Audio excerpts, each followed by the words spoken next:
Shalom, selamat pagi Bapak Ibu Saudara sekalian. Hari ini kita mau datang menyembah Tuhan. Kita mau datang memuji memuliakan nama Tuhan. Biarlah hari ini hati kita siap dipenuhkan oleh kuasa Roh Kudus. Amin, haleluya. Terima kasih Tuhan Yesus, sebab Engkau selalu ada dalam setiap kehidupan kami.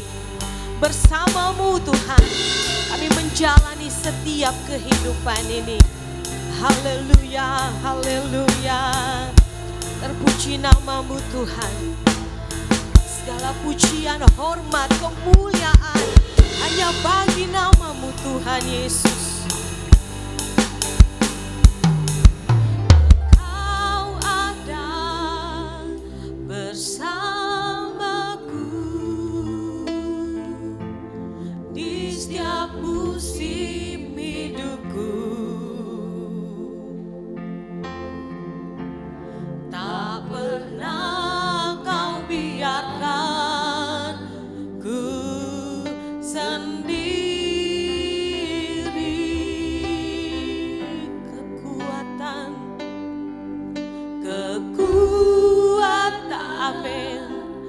di jiwaku adalah bersamamu. Tak pernah ku ragukan kasih-Mu. Haleluya, haleluya. Engkau ada bersamaku di setiap musim hidupku.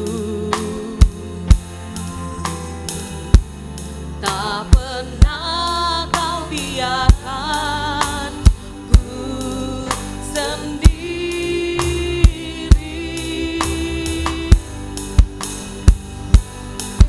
Kekuatan di jiwaku adalah bersamamu. Tak pernah ku ragukan kasih-Mu. Bersamamu Bapa, bersamamu Bapa, ku lewati semua perkenanan-Mu ya. Teguhkan hatiku. Engkau yang bertindak, memberi pertolongan.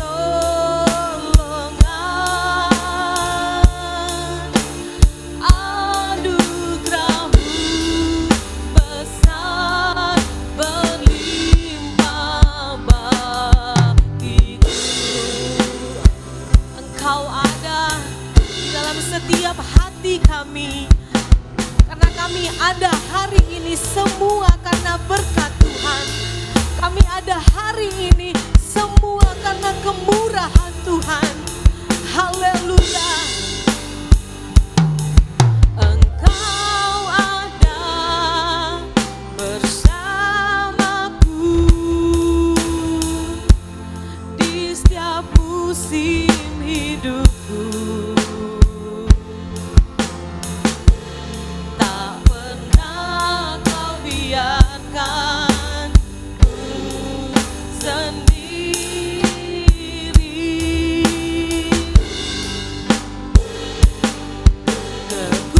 Kekuatan di jiwaku adalah bersamamu. Tidak pernah kami ragukan akan kasih-Mu Tuhan. Haleluya. Kasih-Mu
mujizat, bersamamu ada pemulihan.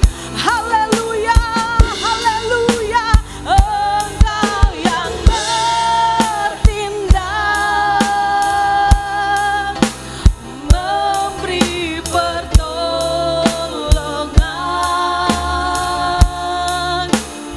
Anugerahmu besar, berlimpah bagiku, bersamamu Bapa. Amin. Amin. Haleluya Yesus. Haleluya Yesus. Yes. Semua. Amin. Amin. Haleluya. Haleluya. Perkenanmu ya teguhkan hati. Engkau yang bertindak, Engkau yang bertindak, memberikan pertolongan di waktu yang tepat, memberi pertolongan.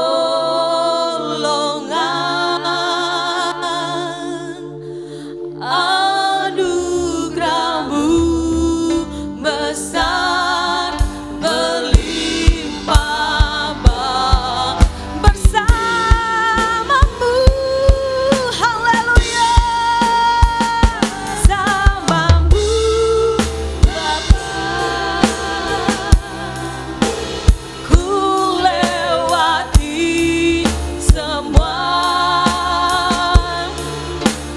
perkenananmu yang teguhkan hatiku.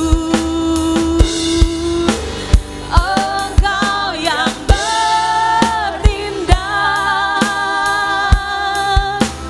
memberi pertolongan.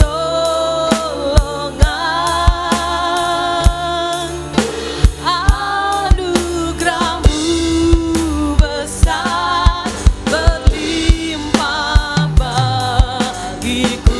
Anugerahmu besar, anugerahmu besar, berlimpah bagiku. Anugerahmu besar bagi setiap kami. Anugerahmu besar, berlimpah bagiku. Kami siap memuji, memuliakan nama Tuhan di dalam nama Tuhan Yesus Kristus. Haleluya. Amin. Beri kemuliaan bagi Tuhan. Haleluya. Bapak Ibu boleh salam kiri kanan, katakan Tuhan Yesus baik. Haleluya. Kita mau bersuka cita di dalam Tuhan karena hari ini kita bersuka. Saya undang Bapak Ibu, mari bangkit berdiri semua dengan sukacita. Kita bernyanyi bagi Tuhan.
memuji Tuhan, kita tetap meninggikan Tuhan. Kita berkumpul untuk memuji nama Tuhan yang hidup.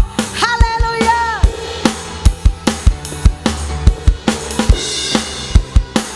Terpujilah namamu Tuhan.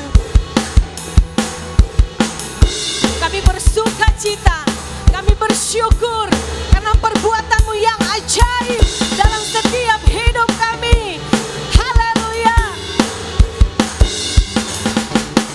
Tiba saatnya kami berkumpul bersatu dari enam suku dan bangsa, berdiri di hadapan tata anak domba, satu suara menyatakan keselamatan bagi Allah yang duduk dan bertata. Kami naikkan pada anak domba pujian dan kekuatan, hormat dan kekuasaan, kemuliaan bagi Dia selamanya. Haleluya. Haleluya. Terpujilah namamu Tuhan. Segala pujian syukur hanya bagi-Mu. Tiba saatnya kami berkumpul bersatu dari enam suku dan bangsa, berdiri di hadapan tata anak domba, satu suara menyatakan keselamatan, keselamatan bagi Allah yang duduk dan bertata. Kami naikkan pada anak domba pujian dan kekuatan, hormat dan kekuasaan, kemuliaan bagi Dia selamanya. Keselamatan bagi Allah yang duduk dan bertata. Kami naikkan pada anak domba pujian dan kekuatan, hormat dan kekuasaan, kemuliaan bagi Dia selamanya. Kemuliaan bagi Dia selamanya. Kemuliaan, kemuliaan bagi Dia, kemuliaan bagi Dia, kemuliaan bagi Dia selamanya. Haleluya. Tepuk tangan sekali lagi. Kita tetap memuji Tuhan. Haleluya. Ku kan terbang, amin, di awan bersama. Haleluya. Dalam kemuliaan. Yes. Sebab firman-Mu. Haleluya. Ku kan aman di dalam-Mu Tuhan. Haleluya. Haleluya. Firman-Mu terang bagi jalan kami.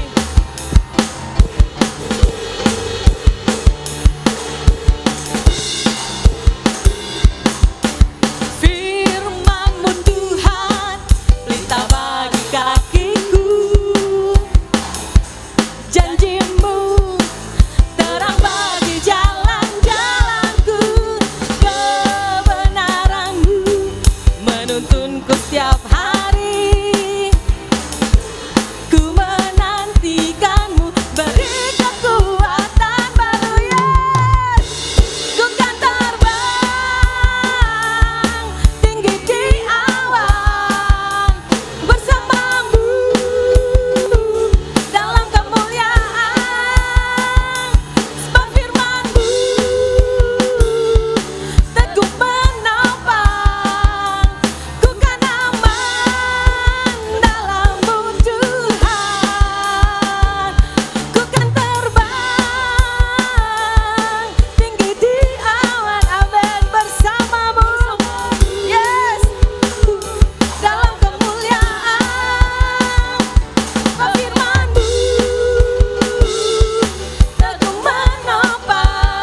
Silakan duduk Bapak Ibu. Haleluya. Amin. Terpujilah namamu Tuhan. Haleluya. Hanya Engkau tempat kami berlindung. Hanya Engkau tempat kekuatan kami. Terpujilah namamu Tuhan.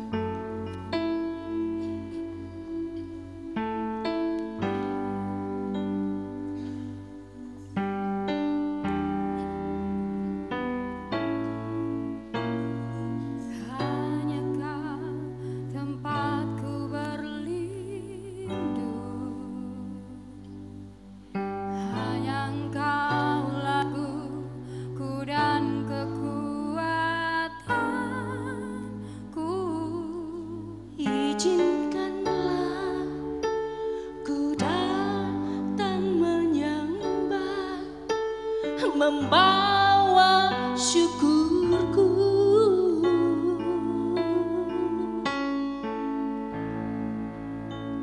sedalamnya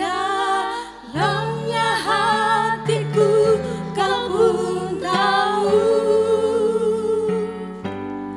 dan kasih-Mu tak jauh dalam jiwaku.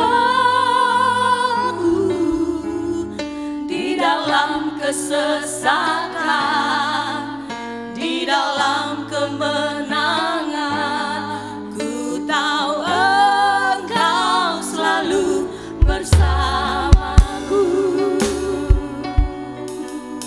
Bapak Ibu, dalam pujian ini dikatakan di dalam kesesakan, di dalam kemenangan, Tuhan ada dalam hidup kita. Mungkin hari ini kita merasa sepertinya Tuhan itu jauh, tapi ingat Tuhan selalu ada dalam hidup kita. Dalam keadaan susah kita sekalipun, dalam keadaan senang, ku tahu Engkau bersamaku. Amin. Mari kita bangkit berdiri. Haleluya. Hanya Kau tempatku berlindung, hanya Engkau laguku dan kekuatanku. Izinkanlah ku datang menyembah, membawa syukurku. Hanya Engkau, hanya Kau tempatku berlindung, hanya Engkau laguku dan kekuatanku. Izinkanlah ku datang menyembah, membawa syukurku.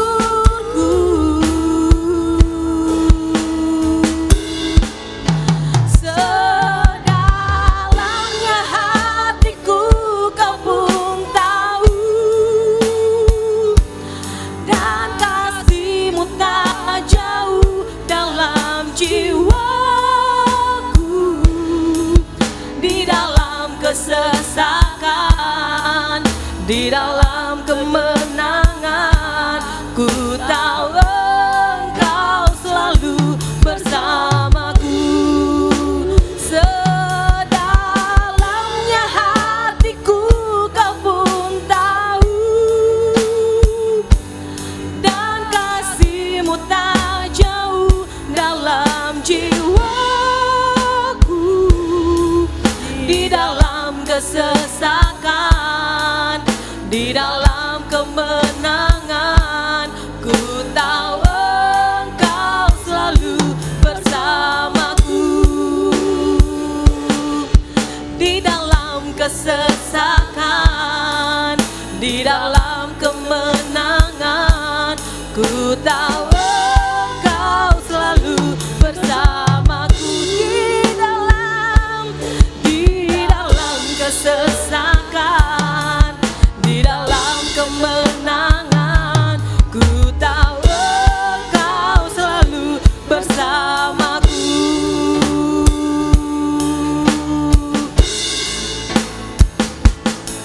Amin, haleluya.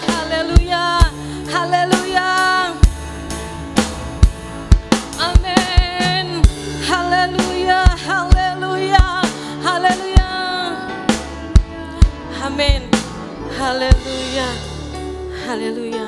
Terpujilah namamu Tuhan. Kami bersyukur Engkau tetap ada bersama dengan kami. Di dalam nama Tuhan Yesus Kristus, kami akan mendengarkan firman-Mu. Berkati kami, berkati hamba-Mu di dalam nama Tuhan Yesus Kristus. Haleluya, amin. Puji Tuhan, haleluya, haleluya.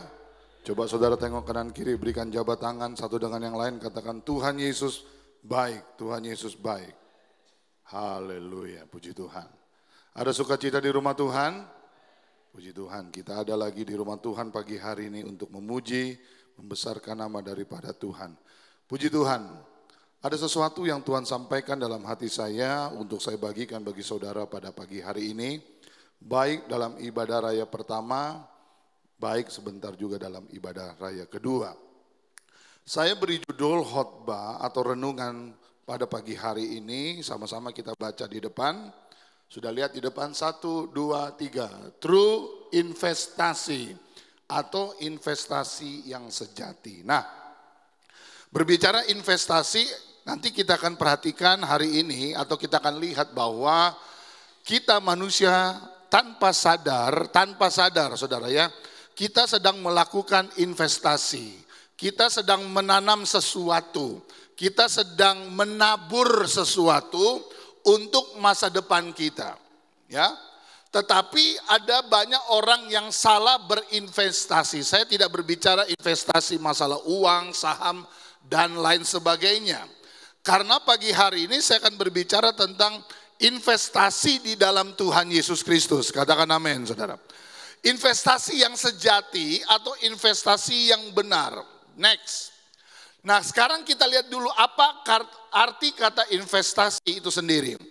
Investasi adalah penanaman uang atau modal ya dalam suatu perusahaan atau proyek untuk tujuan memperoleh keuntungan. Saya menggarisbawahi kata begini.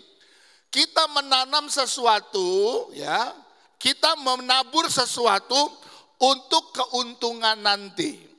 Benar enggak saudara ya? Saya percaya saudara juga belajar menabung dari kecil. Saya ingat ketika masih SD, kami seluruh anak-anak suruh pergi ke bank saudara. Saya nggak tahu kalau anak-anak sekarang ya. Tapi dulu waktu saya SD semua kita diajak ke bank lalu mulai membuka tabungan. Waktu itu masih kalau nggak salah 500 rupiah. Waduh, itu zaman berapa itu ya? 500 rupiah itu tahun berapa? 80-an kali saudara ya. Saya lupa itu. Tapi waktu itu diterima karena kami satu kelas pergi untuk menabung.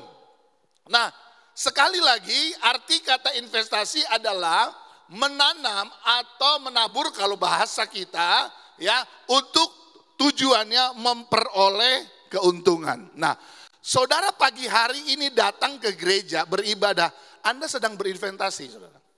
Halo, Anda sedang menanam sesuatu untuk hari depan. Saya ingat atau kita ingat ada ayat berkata gini, ibadah itu mengandung janji untuk kapan?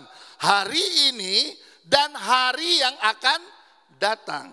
Jadi ibadah kita bukan sekedar kumpul-kumpul hari Minggu, jadwal ibadah raya pertama, ibadah raya kedua. Tetapi tanpa kita sadar kita sedang melakukan sesuatu untuk masa depan kita. Katakan amin saudara. Sehingga apa yang kita tabur kita pasti akan tuai. Next. Kita baca ayatnya Matius 6 ayat 19 sampai 21 sama-sama. Matius 6 ayat 19 sampai 21. Kita baca sama-sama. 2, 3. Janganlah kamu mengumpulkan harta di bumi. Di bumi ngengat dan karat merusakannya. Dan pencuri membongkar serta mencurinya. Tetapi kumpulkanlah bagimu harta di sorga. Di sorga ngengat dan karat tidak merusakannya. Dan pencuri tidak membongkar serta mencurinya. Baca lebih keras lagi. 2, 3. Karena di mana hartamu berada, di situ juga. Yes, saudara. Ya, kumpulkanlah hartamu di sorga. Saya tidak katakan pagi hari ini saudara nggak boleh nabung, jangan simpan uang untuk masa depan. No. Tetapi lebih dari penting, lebih dari segala sesuatu, coba kita mulai menginvestasi sesuatu untuk ke depan. Ke depan kita itu bukan nanti saudara memiliki rumah, memiliki kendaraan, memiliki sesuatu yang sifatnya duniawi. Tetapi pikirkanlah berinvestasi sesuatu untuk kerajaan sorga. Yang ngerti katakan amin, saudara. Sekali lagi dikatakan jangan kamu mengumpulkan harta di bumi, perhatikan, sebab ngengat dan karat. Pertanyaannya, ngengat dan karat itu apa Pak Gembala? Kok ngengat dan karat itu merusak? Coba lihat artinya, next. Arti ngengat dan karat yang pertama dalam terjemahan bahasa Indonesia, binatang kecil-kecil. Ini benar-benar terjemahan Indonesia saudara ya. Binatang apa? Saudara baca nggak yang di belakang? Binatang apa? Kecil-kecil yang suka makan kertas. Wih, ada ya binatang makan kertas? Oh ada saudara, namanya ngengat. Apalagi yang dia makan? Pakaian dan sebagainya. Bahasa lain gegat. Itu ngengat artinya. Jadi dikatakan jangan kumpulkan atau cari harta, kumpulkan harta di bumi. Karena harta di bumi akan dimakan oleh ngengat. Dan suka makan kertas. Saya renungkan dan saya pelajari apa itu ngengat saudara. Ngengat selain binatang, kalau arti rohaninya adalah sesuatu yang menggerogoti, pelan tapi pasti. Coba saya mau tanya sama saudara. Siapa yang kalau gajian bulan pertama, ya minggu pertama gajian, belum minggu kedua habis saudara. Betul? Iya. Pak Pendeta, Pak Gembala, pengalaman saya itu Pak. Belum akhir bulan udah habis. Kenapa saudara akan pelajari pagi hari ini? Tanpa sadar harta kita dimakan oleh ngengat. Kenapa bisa begitu Pak Pendeta? Kita akan belajar hari ini. Katakan amin saudara. Yang kedua, karat. Apa itu karat? Saya baru mendapati saudara, karat itu begini. Dimakan karat, ya, pisau juga dimakan karat, dipakai untuk menyembelih. Tetapi arti kedua menarik. Karat itu atau berkarat artinya tua atau lapuk. Jadi kalau hartamu engkau simpan di dunia, fokusmu hanya dunia, pelan tapi pasti. Selain ngengat, hartamu akan berkarat. Halo, Pak Yakub, haleluya. Kenapa Pak Yakub ngerti banget arti karat? Montir, saudara. Betul nggak? Kalau besi di mobil sudah berkarat, apa efeknya? Tidak bisa digunakan. Ada nggak kira-kira hartamu yang tidak bisa digunakan? Banyak, saudara. Saya nggak tahu saudara ya, tetapi saya menemukan ada beberapa ibu-ibu. Ini saya tidak menyinggung, tapi kalau tersinggung, haleluya. Kan begitu ya, Pak Gembala kan suka, ya gitu saudara ya. Ada ibu-ibu, ini ibu-ibu ya saudara biasanya. Itu hobinya, hobi lo ya, kesukaannya itu belanja saudara. Kesukaannya apa? Ayo ngaku aja supaya ringan saudara. Betul nggak? Nah wanita itu nggak bisa kalau pergi ke pasar, pergi ke mall itu ada tulis 4 huruf yang mereka nggak bisa lihat. Kalau lihat itu langsung kegerakan rohani saudara. Huruf apa itu? S, A, L, E, sale, sel pokoknya, betul nggak? Tadinya mau pergi beli cabai, gara-gara si sel beli baju juga, saudara, betul nggak? Dan lucunya ini yang menarik Kak Kris. Bahwa begini, mereka belanja, mereka nggak tahu kalau mereka sudah belanja. Benar. Saya pernah mendapati ada seorang ibu sudah belanja 2 minggu lalu baru dia sadar. Kayaknya saya pernah belanja barang itu. Mana ya? Udah 2 minggu. Dia maunya beli aja, pakai pun kadang-kadang tidak. Yang lucunya lebih lucu begini, Om Yapto. Ketika mereka mau ada acara pesta, mereka ngomong gini, ini biasa ibu-ibu ya. Karena memang ibu-ibu. Ngomong sama suaminya gini, "Pak, aku gak punya baju, padahal bajunya 2 lemari." Saya ngerti maksudnya, tujuannya. Saya baru ngerti sekarang Bu Eva. Maksudnya gini, "Pak, aku belanja ya Pak." Gitu loh. Tapi bahasa halusnya gitu kan Tante Ina ya. "Pak, aku gak punya baju mau pesta." Padahal dibuka lemarinya, 2 lemarinya Om Vence. Penuh baju semua. Waduh saudara. Di sini gak ada ya. Di sini gak ada. Gak ada ya Pak? Gak ada yang ngaku maksudnya. Haleluya. Ada haleluya. Nah itu yang saya katakan karat. Akhirnya berkarat. Barang-barang tidak dipakai. Tapi barang numpuk. Kenapa? Karena fokus kita harta di dunia. Yang ngerti katakan amin. Next.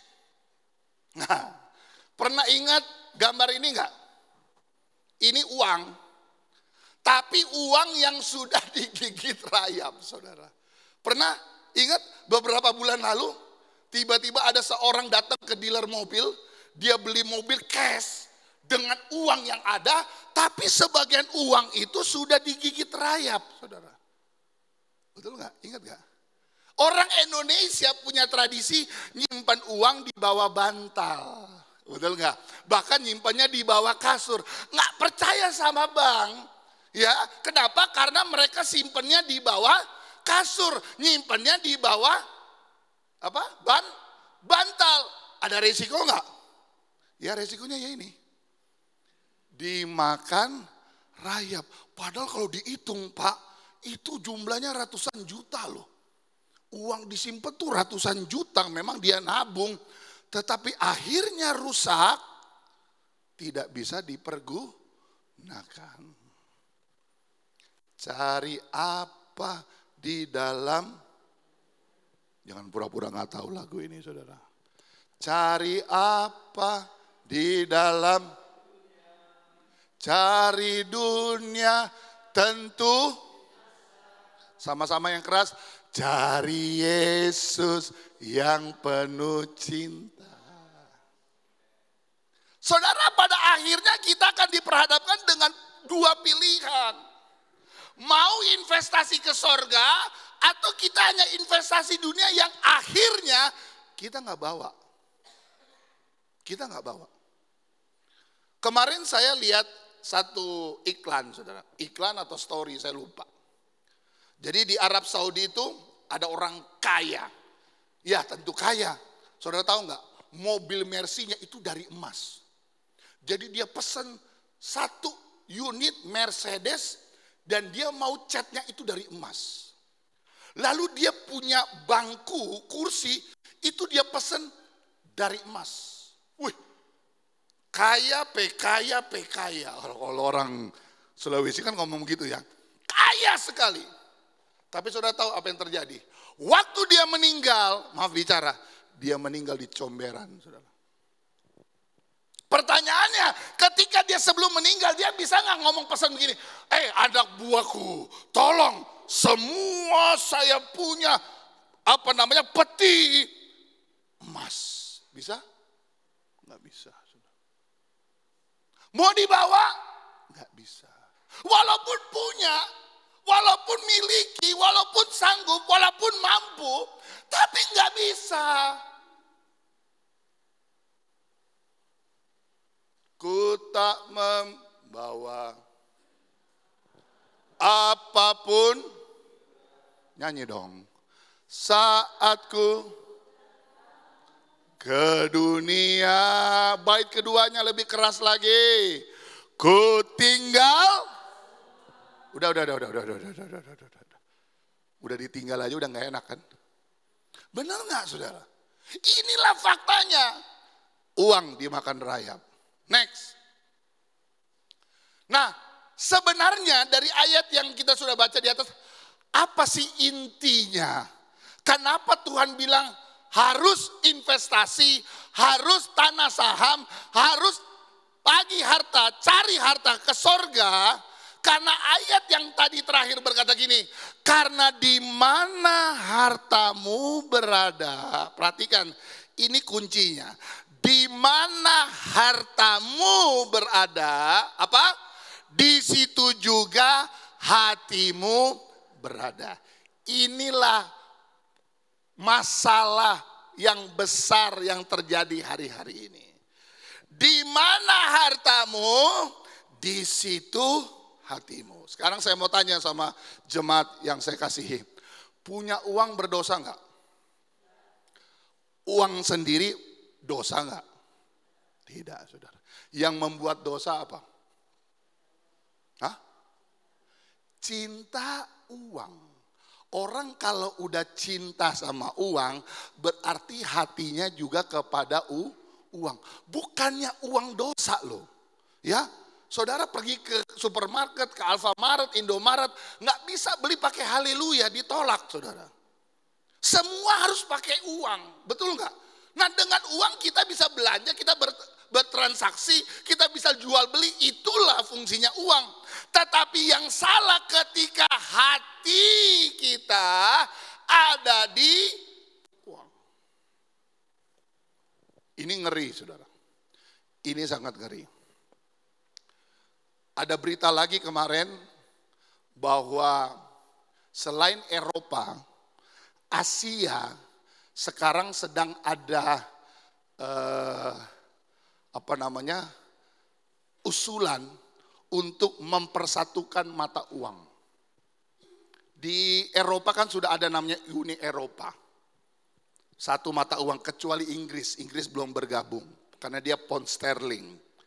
Euro, Nah, euro itu bisa dipakai kalau Anda ke Eropa, ke Belanda, ke Swiss dan sebagainya. Itu pakai euro. Nah, sekarang di Asia, kita kan ASEAN. Asia itu juga ingin mempersatukan mata uang. Jadi mata uangnya sama. Dan saudara tahu, inilah indikasi pekerjaan antikristus, saudara.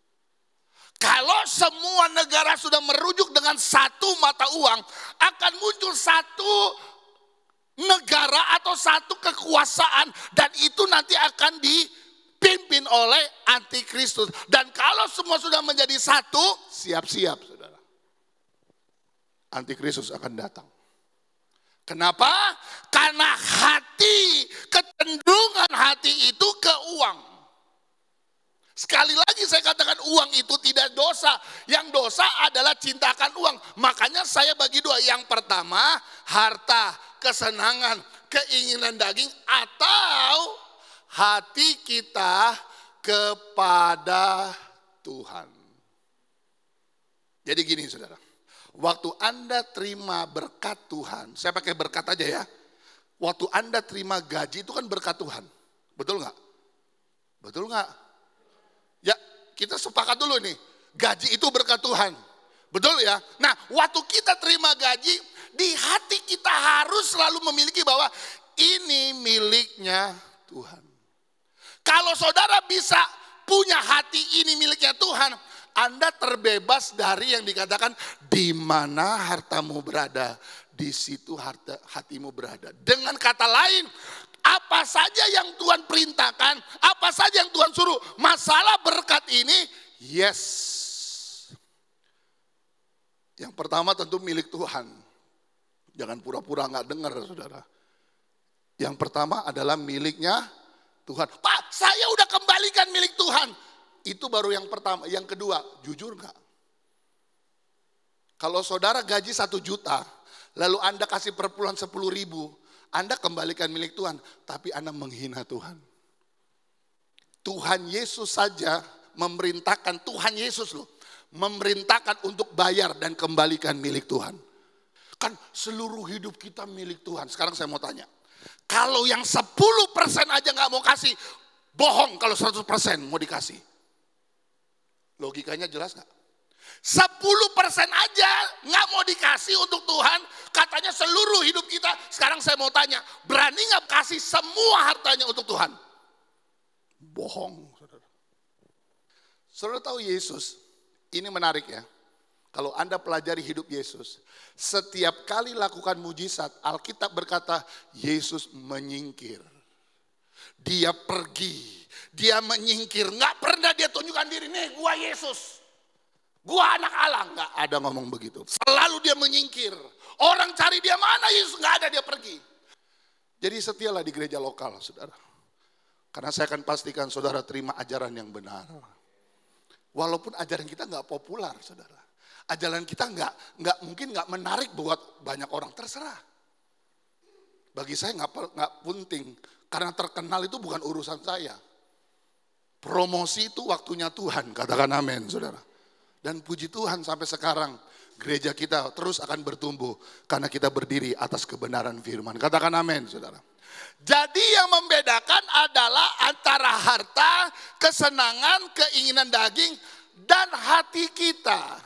Makanya Amsal berkata gini, jagalah hati dari segala yang perlu dijaga, karena dari situ terpancar apa? Terpancar apa?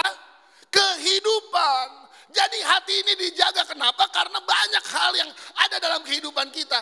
Makanya saya selalu berkata gini, jadi Tuhan kadang-kadang suka pusing ya Riko ya. Orang berdoa, Tuhan berkati saya, Tuhan limpahkan berkat. Lalu Tuhan berkati.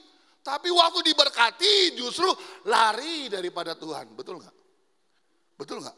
Awalnya jalan kaki setia. Waktu punya motor, punya mobil. Waduh, apalagi kalau punya pesawat ya Pak. Gimana kalau punya pesawat?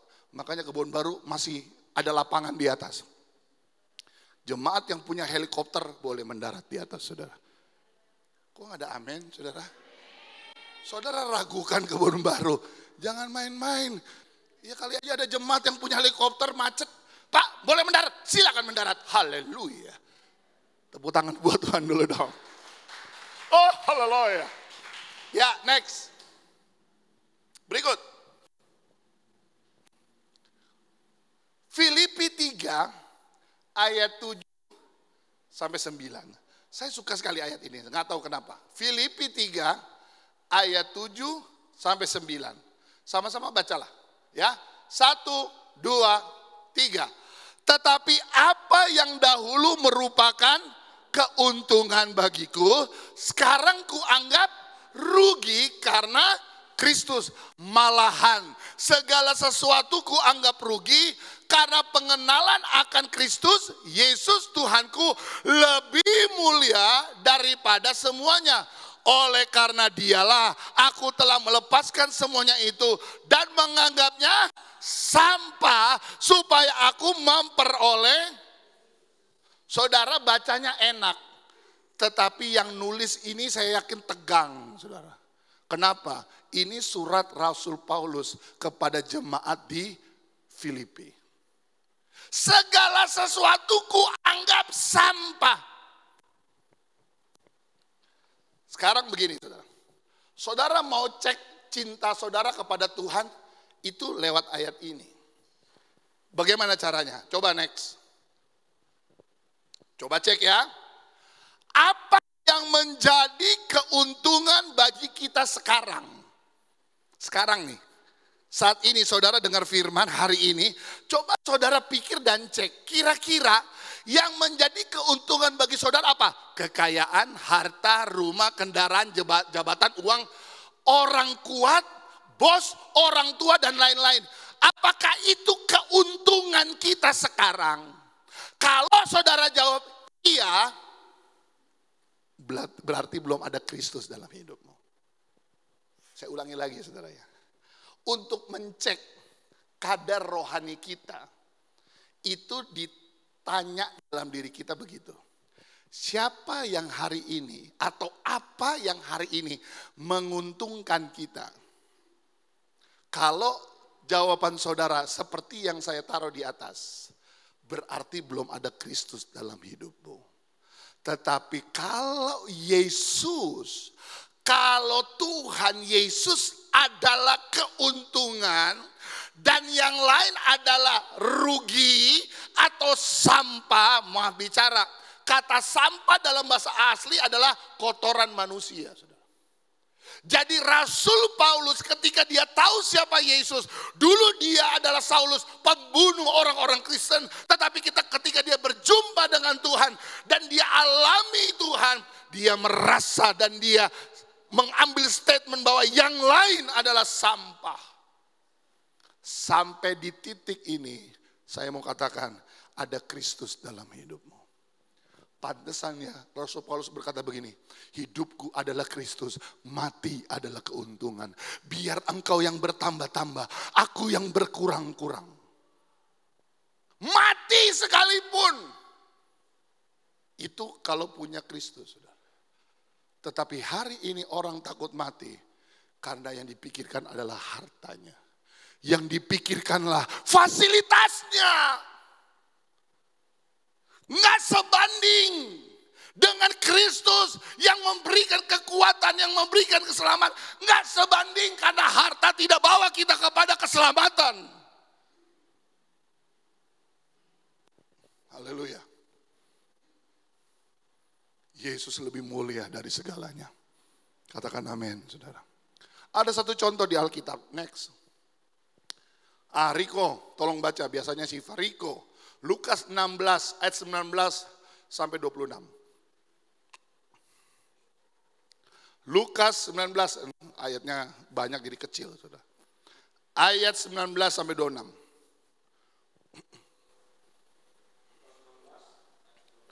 Ya.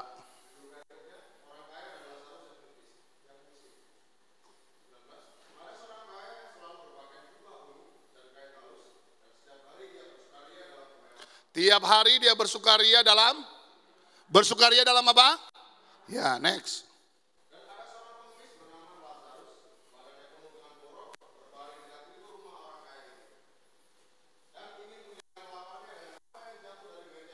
Saking miskinnya, saking laparnya menunggu sesuatu yang jatuh dari meja orang kaya itu. Next. Anjing datang menjilat boroknya.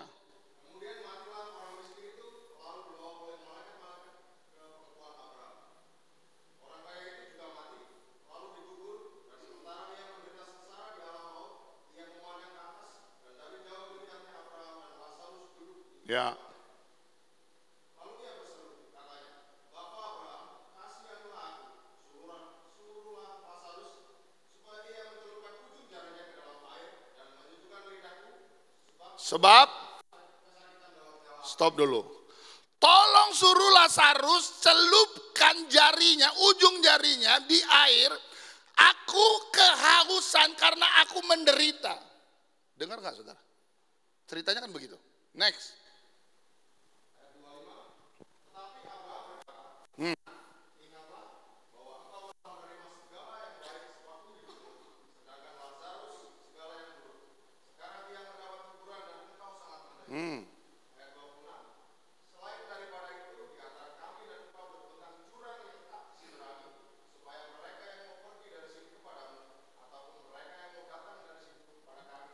Tidak dapat menyeberang, terima kasih. Kita tahu cerita ini. Ada orang kaya dan Lazarus. Orang kaya tidak disebut namanya apa. Tetapi kehidupan hari-hari orang kaya ini berfoya-foya, menikmati. Hidup enak, makan kenyang, kemana saja pergi. Pakaiannya pakai baju ungu, luar biasa, indah. Itu selama di dunia. Berbanding terbalik Lazarus di dunia itu miskin. Bayangin makannya aja tunggu sesuatu yang jatuh dari meja orang kaya. Penuh borok, dijilat oleh binatang atau anjing. Sengsara Lazarus. Tetapi ketika mereka berdua meninggal, terbalik lagi hidupnya. Yang Lazarus duduk di pangkuan Abraham. Tetapi orang kaya sedang menderita. Sekali lagi saya tidak katakan Anda tidak boleh menikmati hidup dalam dunia. Tetapi banyak orang saking enjoy-nya, saking menikmati dunia, lupa bahwa ada kehidupan berikutnya. Mikir saudara, coba direnungkan. Kami hanya suara, kami hanya menyampaikan, tapi keputusan ada di tangan saudara. Ayo dong kita semangat, ayo dong kita bangkit. Waktunya gak lama lagi saudara. Pendeta Benihin dia berkata, we are living in the last minute. Kita hidup di menit-menit terakhir menjelang kedatangan Tuhan. Waduh, saya kalau lihat sosial media sekarang ngeri saudara. Ngeri. Orang sekarang gak takut sama Tuhan. Ingat ya, setan sekarang bekerja luar biasa. Kalau kita main-main sama Tuhan, kita kena loh saudara. Saya kasih tahu sama saudara. Pilih sungguh-sungguh atau enggak sama sekali. Jangan kita buang waktu percuma saudara. Karena penyesalan selalu datang belakangan. Akhirnya apa? Orang kaya itu hanya meminta satu tetes air, saudara. Menderita. Di dunia senang-senang, di dunia enjoy, di dunia kesana kemari, nikmati hidup. Tanpa berpikir bahwa setelah ini apa. Saudara dengar, bagi saya sebagai gembala, bagi kami gembala. Saya dan Ibu Gembala, keberhasilan adalah ketika kita bertemu di sorga, saudara. Saudara punya mobil, saudara punya rumah, Anda gaji besar, saya haleluya. Tapi lebih haleluya kalau kita ketemu di sorga, saudara. Itu tujuannya. Gak apa-apa menderita, Lazarus juga menderita, gak apa-apa ngontrak, saudara, gak masalah. Harus pikir ini sulit, lalu Anda lihat sosial media, enak ya, sana bisa. Gak usah dilihat itu, gak usah dibanding-bandingkan, gak usah. Berkat saya, berkat saya. Berkat mereka. Jalani dengan ucapan syukur. Masih hidup Bapak Ibu. Anda gak di rumah sakit hari ini. Anda gak ditaruh infus, gak ditaruh selang dari ujung kepala ke ujung kaki. Masih bisa bergerak, haleluya. Datang ibadah. Yang ngerti katakan amin. Saya tutup dengan ini. Galatia 6 ayat 7 sampai 9. Ini ayat terakhir. Saudara suka ayat terakhir? Ya. Puji Tuhan. Galatia 6 ayat 7 sampai 9. Baca sama-sama lah. 2, 3. Jangan sesat. Allah tidak membiarkan dirinya dipermainkan. Karena apa yang ditabur orang, itu juga yang akan. Sebab barang siapa menabur dalam dagingnya, ia akan menuai kebinasaan dari dagingnya. Tetapi barang siapa menabur dalam roh, ia akan menuai hidup yang kekal dari roh itu. Janganlah kita jemu-jemu berbuat baik. Karena apabila sudah datang waktunya, kita akan menuai jika kita tidak menjadi lemah. Apa yang ditabur? Ngerti saudara? Ngerti. Jadi investasi yang sejati adalah kita tanam saham di sorga. Orang buat jahat buat kita, kita lepaskan kebaikan. Orang ngomong jelek kepada kita, kita balas dengan kasih. Itu kita sedang menginvestasi sesuatu di sorga. Hari ini yang kita ampuni kita nggak lihat. Tetapi percayalah, apa yang ditabur pasti akan dituai. Hari ini orang gak lihat apa yang kau lakukan, gak masalah. Karena lakukan segala sesuatu seperti untuk Tuhan. Yang kita lakukan karena kita mencintai Tuhan. Karena kita taat kepada Tuhan dan kita akan menerima hasilnya. Kalau hari ini kita gak lihat hasilnya, kalau dalam hidup ini kita gak lihat hasilnya, saya percaya di sorga Anda akan terima hasilnya. Ada mahkota buat kita. Ada sesuatu yang besar yang Tuhan sediakan bagi kita. Percayalah saudara. Karena hidup ini gak berhenti cuma sampai di dunia. Akan terus sampai dalam kerajaan sorga. Tuhan Yesus memberkati. Kita bangkit berdiri bersama-sama. Haleluya.